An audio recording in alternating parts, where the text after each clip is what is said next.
रहीम। शुरू अल्लाह के नाम से जो बड़ा मेहरबान और नहायत रहम करने वाला है।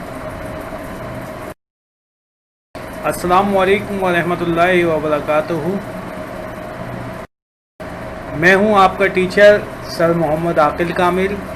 मेरे फेसबुक आईडी, इंस्टीट्यूट का page, Facebook page, YouTube channel, WhatsApp number, email ID आपके सामने आ रहा है। क्लास से रिलेटेड किसी भी टॉपिक की डिस्कशन के लिए, मालूमात के लिए आप मुझसे रब्ता कर सकते हैं। आज का हमारा टॉपिक है लॉजिकल ऑपरेटर्स, कंडीशन स्टेटमेंट्स। दोनों चीज़ों को आज हम डिस्कस करेंगे और हमारा जो सब्जेक्ट चल रहा है वो MS एक्सेल। लॉजिकल ऑपरेटर्स, आपको देख के अंदाज़ा हो रहा होगा कि आप लोग इन ऑपरेटर्स को इस्तेमाल कर चुके हैं, लेकिन फिर भी मैं रिवीजन कर रहा हूं क्योंकि हमारा आज का जो टॉपिक है उसमें इसका बहुत ज़्यादा इस्तेमाल है। सबसे पहला जो लॉजिकल ऑपरेटर होता है वो होता है इक्वल टू का साइन। आपको पता है कि सिंगल इक्वल टू का साइन जो है वो कंपेयर करने के लिए, किसी भी दो या दो से ज़ायद वैल्यू को कंपेयर करने के लिए यूज़ किया जाता है इक्वल टू का साइन। और एक्सेल के अंदर कोई भी फंक्शन या फार्मूला भी इक्वल टू के साइन से ही स्टार्ट किया जाता है। उसके बाद ग्रेटर देन, जो बड़ी वैल्यू के लिए यूज़ किया जाता है। लेस देन, छोटी वैल्यू के लिए, कि किसी भी दो वैल्यू में से आप ये मालूम करना चाहते हैं कि छोटी वैल्यू है या नहीं है, तो less than. Greater then and equal, greater than यानी बड़ा या बराबर। इसके अंदर अगर पहली वैल्यू दूसरी वैल्यू से बड़ी या बराबर है तो ट्रू या फॉल्स यानी हाँ या नहीं में इसका जवाब आएगा। इसी तरीके से लेस देन और इक्वल, के छोटी है या बराबर है, हाँ या नहीं या ट्रू या फॉल्स में इसका आंसर आएगा। नॉट इक्वल यानी कि बराबर नहीं है। जैसे सबसे पहला मेरा ऑपरेटर मैंने आपको बताया था इक्वल टू का, उसका मतलब होता है बराबर है, और इस ऑपरेटर का मतलब है बराबर नहीं है। यानी राइट एंड लेफ्ट वैल्यू जो दोनों लिखी हुई है, जब वो बराबर नहीं हो तो वो ट्रू है, और जब वो बराबर होगी तो वो फॉल्स होगा। इस शीट के अंदर कुछ ऑपरेटर्स के इस्तेमाल और ट्रू और फॉल्स के रिजल्ट्स मेंशन किए गए हैं, जिसको समझते हैं। एक कॉलम के अंदर वैल्यू 1 और इस लिस्ट को आप एंटर करेंगे। कॉलम बी के अंदर वैल्यू 2 और इस लिस्ट को एंटर करेंगे। हमने पहले सीखना है कि इक्वल टू का साइन क्या करता है। देखें, इसके अंदर हमने जो फार्मूला लिखा है वो C3 सेल में लिखा है। C3 के अंदर ये फार्मूला लिखा है equal to A3 equal to B3। First equal जो है, पहला इक्वल जो लगा हुआ है वो फंक्शन या फार्मूले का है। उसके बाद कंडीशन बन रही है कि A3 इक्वल है B3 के, तो इसने यहां पर बताएगा इसका रिजल्ट। इसी तरीके से नॉट इक्वल का साइन हमने यूज किया है, यानी बराबर नहीं है। ग्रेटर देन का साइन यूज किया है और लेस देन का साइन यूज किया है। अब आप देखें कि इक्वल के अंदर जो मैंने एक्सप्लेन किया था, उसके अंदर इक्वल टू A3 बराबर है B3, तो उसने सबसे पहले दिखा दिया फॉल्स। क्यों? क्योंकि A3 की वैल्यू में है 5 और B3 की वैल्यू में है 1, तो ये दोनों बराबर नहीं है। तो इसकी वजह से यहां पर जो रिप्लाई आएगा वो आएगा फॉल्स। आपने जब इस कंडीशन को C3 के अंदर लिखना है, जो कि ऊपर कंडीशन मेंशन की गई है, तो यहां पर जब आप एंटर करेंगे तो लिखा हुआ आ जाएगा फॉल्स। इसी तरीके से ये B4 और A4 दोनों की वैल्यू में सेल में 24 है, तो इसलिए ट्रू आ गया। A5 में 21 है, B5 के अंदर 35 है, इसलिए फॉल्स आ गया क्योंकि ये इक्वल नहीं है। इसी तरीके से नॉट इक्वल यानी बराबर नहीं है। अब आप ये देखें कि A3 और B3 आपने लिखा कि ये दोनों बराबर नहीं है, तो इसका मतलब है बराबर नहीं है, तो ये यहां पर ट्रू दे देगा क्योंकि हमने नॉट इक्वल का साइन यूज किया है। यहां पर फॉल्स इसलिए आ रहा है क्योंकि A4 और B4 की वैल्यू बराबर नहीं है, यानी कि ये बराबर है। जब हमने नॉट इक्वल कहा है, तो अगर नॉट इक्वल किस सूरत में ट्रू होगा कि जब दोनों बराबर नहीं होंगी, और अगर बराबर होंगी तो ये फॉल्स दिखाएगा। इसी तरीके से यहां पर आप देखेंगे ट्रू आ रहा है, क्यों? क्योंकि दोनों वैल्यू नॉट इक्वल है। अब ग्रेटर देन का मतलब क्या होता है? बड़ा। अब यहां पर हमने इसी फार्मूले को देखा कि A3 बड़ा है B3 से, तो A3 में 5 है, B3 के अंदर 1 है, तो A3 जब B3 से बड़ा है तो इसके अंदर क्या आएगा? ट्रू आएगा। उसके बाद B3 बड़ा है A4 बड़ा है B4 से, तो ये नहीं है बड़ा, तो फॉल्स आएगा। इसी तरीके से A5 बड़ा है B5 से, तो ऐसा भी नहीं है, फॉल्स आएगा। इसी तरीके से आप लेस देन को समझिएगा, इसकी प्रैक्टिकल वीडियो लाजमी देखिएगा और अभी आगे वीडियो देखते जाएं, इनके इस्तेमाल से मजीद आपको समझने में आसानी होगी।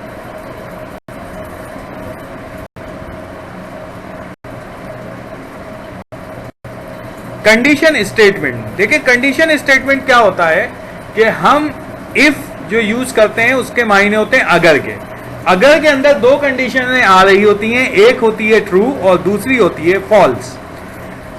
हमारे पास एग्जाम्पल के अंदर लिखा हुआ है equal to if bracket open A2 बड़ा है B2 से। अगर इफ के मायने बने अगर A2 बड़ा है B2 से, तो ब्रैकेट के अंदर ओवर बजट जो मैसेज लिखा हुआ है ये मैसेज मेंशन हो जाएगा, अदरवाइज ओके का मैसेज आ जाएगा। एग्जाम्पल 2 आप देखें कि इजिकल टू इफ A2 यानी सेल का एड्रेस है इक्वल टू B2, ये भी सेल का एड्रेस है। A2 इक्वल है अगर B2 के, तो उसके अंदर B4 में से माइनस कर दो A4 को, अदरवाइज डबल कोटेशन में जो चीज खाली लिखी हुई है ये एम्प्टी है, वरना इसे एम्प्टी छोड़ दो। इसकी सिंटैक्स हम समझते हैं कि सबसे पहले जब इफ की कंडीशन स्टार्ट होगी तो इक्वल टू का साइन आएगा। उसके बाद इफ ब्रैकेट ओपन के बाद हम कंडीशन लगाएंगे। कंडीशन जो है वो less than, greater than, less than equal to, greater than equal to, not equal to और दीगर लॉजिकल ऑपरेटर्स से मिलके बनेगी। अगर ये कंडीशन ट्रू है तो यहां जो इस जगह पर जो आपने परफॉर्म किया हुआ होगा, फार्मूला होगा या मैसेज होगा, वो परफॉर्म होगा। और अगर ये कंडीशन फॉल्स आती है तो इस जगह की जो भी फार्मूला, फंक्शन या मैसेज होगा वो परफॉर्म हो जाएगा। ये एक शीट मैंने आपके सामने लेके आया हूं, इस शीट को आप जरा गौर से देखें। सबसे पहले इसके अंदर एक कॉलम बनाना है आपने स्टूडेंट्स नेम का, जो A1 से लेके A9 तक है। इसमें मैन्युअली आप अपनी मर्जी के कोई भी नाम डाल सकते हैं। नंबर 2 कॉलम बनाना है आपने स्कोर्स का, इसके अंदर जो वैल्यू हैं वो भी आप अपनी मर्जी से पुटअप कर सकते हैं। उसके बाद तीसरा कॉलम जो रिजल्ट का है वो आप बनाने के बाद आपने C2, कौन से सेल पे? C2 के ऊपर आपने जो फार्मूला लिखना है वो ये फार्मूला है। इस फार्मूले को आप लिखेंगे equal to if B2 less than equal है 50 के तो फेल, अदरवाइज पास। तो अब आप ये देखें कि स्कोर के कॉलम के अंदर जहां जहां वैल्यू 50 के बराबर या कम है उस जगह पर फेल आएगा और बाकी जगह पर पास आएगा। ये फार्मूला लिखने के बाद, एंटर करने के बाद इसको पूरे को कॉपी कर दीजिएगा आप और ये रिजल्ट्स आपके सामने आ जाएंगे। इसकी अगली एग्जांपल देखते हैं। इस एग्जांपल के अंदर आप देखें कि मैंने चंद कॉलम बनाए। पहला कॉलम है प्रोडक्ट आईडी का, इसमें आप अपनी मर्जी से प्रोडक्ट आईडी डाल सकते हैं। प्रोडक्ट नेम अपनी मर्जी से आप कोई भी पुटअप कर सकते हैं। प्राइस आप अपनी मर्जी से कोई भी पुटअप कर सकते हैं। क्वांटिटी ये भी आप अपनी मर्जी से पुटअप कर सकते हैं। उसके बाद हमारे पास रिकॉर्डर। रिकॉर्डर के अंदर हमने करना क्या है कि रिकॉर्डर के अंदर हमने एक कंडीशन बनाई है। इस कंडीशन के अंदर हमने जो इस कंडीशन को राइट करना है या लिखना है वो E2 सेल में। कौन से सेल में? E2 के अंदर। E2 के अंदर हमने लिखना है और उसके बाद हमने इसको कॉपी कर देना है। तो कॉपी जब हम करेंगे तो आखिरी सेल यहां तक आएगा। तो यहां पर आप देखें कि इसमें यस और नो आ रहा है। तो इसको हम जरा कंडीशन को समझते हैं कि हमने लिखा क्या है। हमने लिखा है इक्वल टू इफ D11 यानी कि हमारे पास कॉलम नंबर D यानी क्वांटिटी वाला, रो नंबर 11 यानी कि जिसमें आपने 2 लिखा हुआ है, अगर वो लेस देन है 10 के तो यस लिख दें, अदरवाइज नो लिख दें। आपने इसको इसको दिया। अब आप ये देखें कि इस फार्मूले को लिखने के बाद आप नीचे से ऊपर की तरफ इसे कॉपी कर देंगे, जहां पर रिकॉर्डर लिखा हुआ है वहां तक। तो आपके सामने जो जो डी कॉलम के अंदर वैल्यू 10 से कम होगी उसके आगे यस आ जाएगा, और जो कम नहीं होगी उसके आगे नो आ जाएगा। अगली एग्जाम्पल के अंदर हमने एक कॉलम बनाया A1 के अंदर प्राइस का, दूसरा बनाया रिजल्ट का। इसके अंदर हमने क्या किया कि हमने B2 के अंदर गए और B2 के अंदर हमने जो फार्मूला लिखा, हमने लिखा ग्रेटर देन का इस्तेमाल किया इफ के साथ, और हमने लिखा equal to if A2 greater than है 500, यानी A2 कॉलम के अंदर अगर वैल्यू 500 से ज्यादा है तो हाई लिखा हुआ दिखा दीजिए, वरना लो लिखा हुआ दिखा दें। तो B2 के अंदर आपने ये फार्मूला लिखा है कि इफ A2 ग्रेटर देन है 500 तो हमें हाई लिखा हुआ दिखा दे, वरना लो।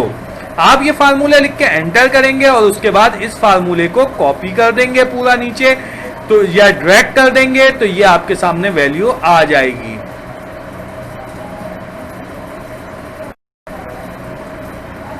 एक और एग्जाम्पल, सबसे पहला कॉलम हमने बनाया नेम का, अपनी मर्जी से कोई भी नाम एंटर कर सकते हैं। एज, अपनी मर्जी से कोई भी एज एंटर कर सकते हैं। उसके बाद एज ग्रुप, एज ग्रुप के अंदर आप देख रहे हैं कि इसमें कैटेगरीज मौजूद है। हमने C2 के ऊपर ये फार्मूला लिखा, जो फार्मूला आपके सामने आ रहा है इस फार्मूले को हम लिखेंगे C2 कॉलम के ऊपर और इसके बाद एंटर करके इसको कॉपी कर देंगे, तो ये आपके सामने रिजल्ट आ जाना चाहिए। ये फार्मूला पिछले फार्मूले की तरह है, बस थोड़ा सा फर्क ये है कि इसके अंदर मैसेज चेंज है पहले से। एक और कंडीशन, हमने होम सप्लाईज बजट के नाम से टाइटल बनाया। ये जो मैंने शीट मार्क की हुई है जिसमें serial number, item number, quantity, price है, ये अपनी मर्जी से आप पुटअप कर लेंगे। सब टोटल, जी अब बताइए मुझे कि ये सब टोटल कैसे आएगा। सब टोटल के लिए आपको पिछली क्लासेस की जो वीडियो है उनको थोड़ा सा याद करना होगा कि हमने ऑपरेटर्स पढ़े थे मुख्तलिफ, जिसमें प्लस माइनस मल्टीप्लाई वगैरह था। तो आपको पता है कि मैंने प्रीवियस क्लास में भी बताया था कि हमारे पास अगर क्वांटिटी को आप प्राइस से मल्टीप्लाई कर देंगे तो सब टोटल आ जाएगा, यानी कि सब टोटल हमारी प्रीवियस क्लास के कॉन्सेप्ट से है। इसके बाद इज इट अफोर्डेबल। अब यहां पर जो लिखा हुआ है यस, वो यस कैसे आया? आपने यहां पर देखें कि एक कंडीशन लिखी गई है किस जगह पर, F4 कॉलम में। F4 कॉलम में आपने लिखा है equal to if E4 less than है 6000, यानी E4 के अंदर अगर वैल्यू 6000 से कम है तो यस, वरना नो।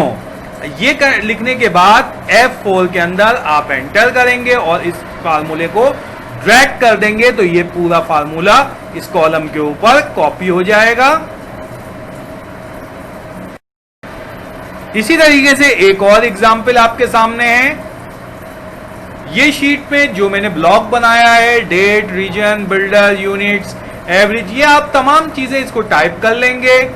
टोटल आपको पता है कि कैसे निकलेगा, कि आपने एवरेज को यूनिट से मल्टीप्लाई कर दिया तो आपके सामने वैल्यू आ जाएगी। ये पिछली क्लासेस में बताया जा चुका है, लेकिन आप इसको दोबारा सुन लीजिए कि F2 के अंदर आप लिखेंगे equal to D2 multiply by E2, तो ये आंसर आपके सामने आ जाएगा। अब कमीशन का कॉलम आपने बनाया, इसमें पे करना है 10%। तो अभी आपने क्या करना है,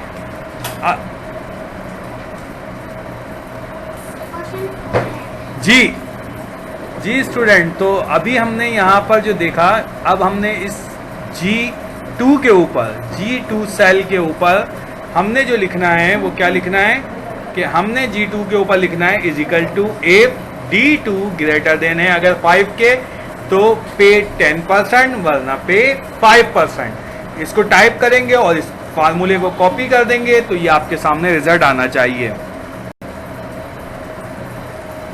आपको आपको पता है कि कोविड-19 की वजह से हमारी ऑनलाइन क्लासेस चल रही हैं, जिसमें दाखिले जारी हैं। हमारे computer diploma, short courses, advance courses, जिनमें दाखिले जारी हैं। क्लास 14 की इस वीडियो से यहाँ तक। अल्लाह हाफिज। इसकी प्रैक्टिकल वीडियो आगे देखिएगा और देखिएगा, समझिएगा, और तमाम ये जो एग्जाम्पल्स कराई गई हैं इन सबको परफॉर्म कीजिएगा। तो यहाँ तक इस वीडियो से अल्लाह हाफिज। प्रैक्टिकल वीडियो अगली देखते रहिएगा।